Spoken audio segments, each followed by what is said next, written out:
Hello viewers, welcome to today's beautiful reel అండి. ఇది వచ్చేసి చాలా బాగుంటుందన్నమాట. ఇది మీరు చూస్తే ఇలా మంచి ఏ లైన్ కట్ ఆఫ్లో వస్తుందండి. ప్యూర్ మల్చందరి పైన మనకి ఇలా అప్లికోట్తో హైలైట్ చేశారు. థ్రెడ్ అండ్ బీడ్ వర్క్స్తో హైలైట్ అవుతుందండి. అక్కడక్కడ చంకీస్తో కూడా ఇచ్చారు. లో పోర్షన్ ఫినిషింగ్ చూడండి, ఇలా చాలా బ్యూటిఫుల్ ఫినిషింగ్ అనమాట.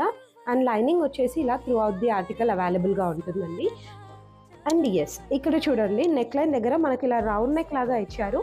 హ్యాండ్స్ వచ్చేసి టిల్ ఎల్బోస్ ఉన్నాయండి. హ్యాండ్ లోవర్ పోర్షన్ ఇలా మనకు వర్క్ ఉంటుంది. ఇక్కడ వచ్చేసి బటన్స్ లాగా వచ్చాయి. బటన్స్ పైన వర్క్ ఉందండి. ఇది ఓన్లీ ఎక్సెల్లో మాత్రమే అవైలబుల్గా ఉందన్నమాట. And yes, this is the bottom. Bottom కూడా ప్యూర్ మల్చందరిలో వచ్చిందండి. This is a pure item. మనకు ఇది మినిమం 5'8", 5'6" పెడితే కానీ బయట దొరకట్లేదు. దీనికి చూడండి ఇలా లైనింగ్ ఉంటుంది throughout the article. Front side normal, back side ఎలాస్టిక్తో ఉంటుందండి ఇది. And this is dupatta. Dupatta కూడా అసలు సూపర్ సూపర్ క్వాలిటీతో ప్యూర్ మల్ దుప్పట్టా వచ్చిందండి మనకు. అండ్ దానిపైన కూడా ఇలా వీవింగ్ అండ్ ఎస్ స్కాలప్ బార్డర్తో ఉందండి. One of the excellent piece అనమాట ఇది. అండ్ ఎస్, దీని ప్రైస్ వచ్చేసి జస్ట్ 2700 రూపీస్ అండి. మంచి పింక్ కలర్.